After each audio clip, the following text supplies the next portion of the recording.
Do you agree that America is in decline? Have you ever heard people say both political parties are equally responsible? It's easy to go along and just agree with that statement, but the fact is, it's just not true.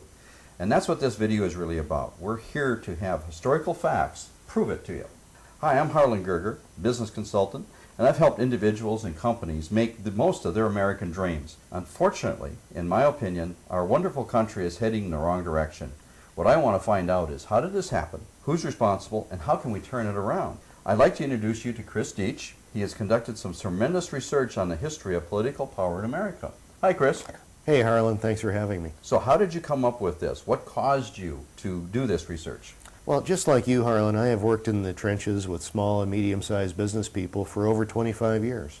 And I can tell you with absolute certainty that business people in America are extremely frustrated with government. Based on that frustration, I decided to do a little research on political power in America. I can promise you that every bit of statistical information you are about to see are historical facts that cannot be disputed.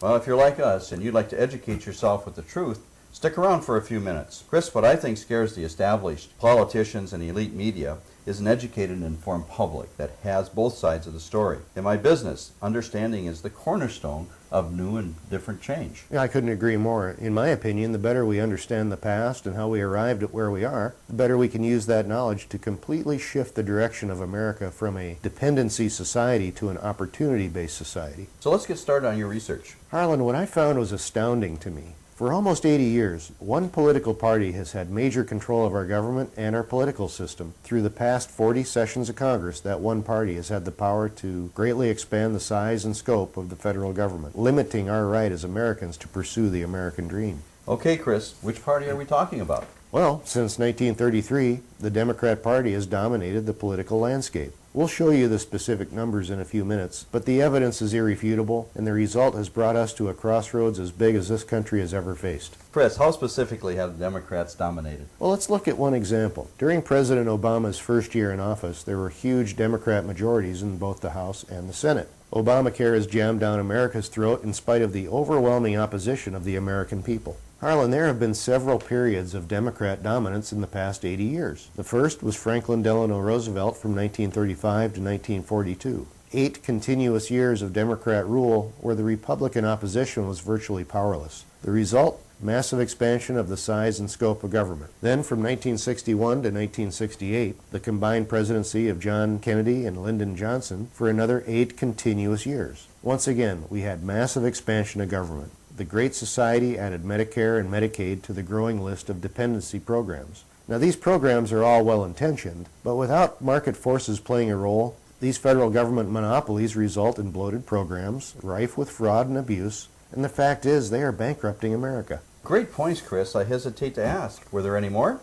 I'm afraid so. President Carter and his fellow Democrats in Congress did their part to expand government. They created the Department of Energy and Department of Education, whose collective size and annual budgets have seen enormous growth since their creation. You know, you have to ask yourself, are we the people getting a solid return on our investment for the untold hundreds of billions of dollars spent to support these two agencies? And toward the end of the Carter administration, you had something called the misery index, which adds the unemployment rate plus the inflation rate. Well, that hit an all-time high of 22%. Well, I can understand the misery index because, to add to that, I also paid 22% interest on business loans at that time. Today, we have President Obama, who in his first 2 years in office added Obamacare and used the Democrat-controlled House and Senate to massively raise the debt load, which increased the size of the federal government to an all-time high. Unemployment in America has remained between 9 and 10%, and yet President Obama and his friends in Congress continue to insist through their actions that bigger and bigger government and more spending is the answer to solving our problems. Chris, you've nailed it. America was founded on the Constitution, basic principles of freedom, the land of opportunity, and limited government as stated in the Constitution. Thanks, Harlan, and as far as I'm concerned, there is no debate. In the last 80 years, we have moved from an independent, opportunity-based society to a government-imposed dependency society today. What do we, the people, want America to look like going forward, and what can we learn from this? Great questions, Harlan. No matter what your current political beliefs are, especially if you consider yourself to be a classic independent, someone who historically votes for the person and not the party, all we're asking you to do is take a very objective look at history and apply that knowledge to making an informed decision about the future direction of our country. I believe the quickest and most efficient way to shift America back to an opportunity-based society is to elect conservative, constitutionally based Republicans, working within our current two-party system. I agree, Chris. We the people have the power with our vote to shape America going forward. Could you please explain a little bit more how you went back in history, conducted your research, and tell us about Congress and the Senate? What I did is I went to the official websites of the U.S. House and the Senate, found the number of seats held by each political party in each session of Congress. Now typically one party or the other has the majority. For example, I added up all the majority seats from both parties in the House of Representatives going back to 1933. It totaled 3,141 majority seats over those 40 sessions of Congress. Now here's the amazing statistic. 92% of all the majority seats in the House since 1933 have been held by Democrats. In my opinion, that's total dominance by one party. The Republican Party held a grand total of only 238 majority seats, or just 8% over the same time frame. And I know it sounds hard to believe, but it's easy to verify. If you'll click on the link right below the donkey on our video, it'll take you directly to the official website of the U.S. House of Representatives. Feel free to add up the numbers yourself. You did this with the Senate as well, correct? I did the same thing in the U.S. Senate and found almost exactly the same result.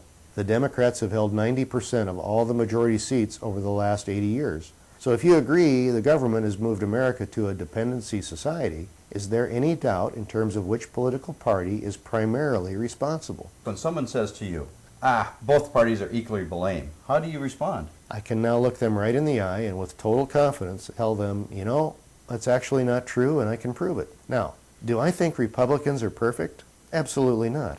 But that is why we as average Americans need to be involved. Well, fantastic. Okay, Chris, I have to ask, was there ever a time in America when, say, the Republicans were really in control of the federal government? Actually, Harlan, yes, there was. The Republicans did have control from 1857 to 1932, a time frame of 76 years, which was 38 sessions of Congress. So I felt it was a pretty fair comparison to recent American history. Here are the numbers. During those 76 years, 68% of the time America elected Republican presidents. 68%, or more than two-thirds of all the majority seats in the House of Representatives were held by Republicans. And 87% of all the majority seats in the Senate were held by Republicans. So what makes this so important? It's important because this was a time in American history where the founding principles of the American experiment were in full bloom. Massive expansion of free enterprise, massive growth of capital and equity in the hands of individuals and risk takers. The United States was truly emerging as a world power. You had explosive economic growth in every corner of America. Now, is that pure coincidence? In my opinion, I just don't think it was. As a small business person helping the average working people and business leaders all over the country, I couldn't agree more with you that we as Americans have reached maybe the most important crossroads in our history. What if we, as we the people, put a conservative Republicans back in power for the next 8 to 10 years? The question is, are you willing to give conservative, constitutionally based Republicans one last chance? If you want to reestablish the opportunity society in America, the time is now to take action. So let's just visualize what could possibly happen in America. How about massive reduction in the size and the scope of the federal government? A reduced and greatly simplified tax code for everyone. Massive expansion of free enterprise, entrepreneurial spirit, and open competition, which is what grew this country in the first place. Imagine small business flourishing on every street corner, energy independence, personal opportunities abounding, economic stability, giving American business the advantage of actually planning short and long term. For almost 300 years, people have come to America, leaving everything behind to start over with limited restrictions from government. From that came the greatest nation the world has ever known, the United States of America. Do we really want a democratic-run government telling us what to do, how to do it, when to do it, and where to do it? By the way, how's that been working for you lately? Well, Harlan, terrific points. And, it really comes down to this. Which political party is best for America going forward?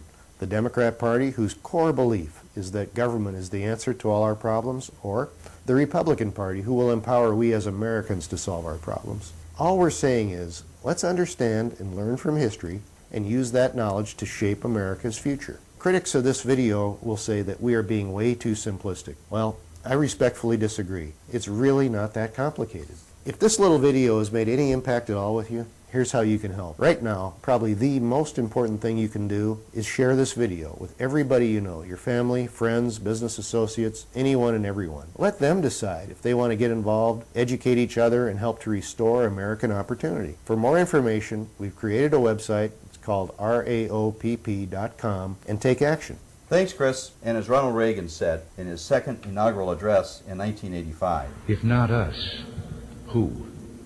And if not now, when?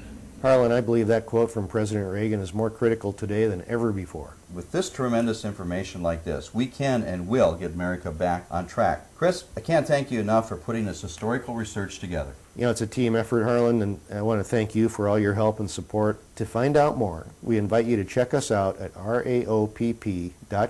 We look forward to seeing you there.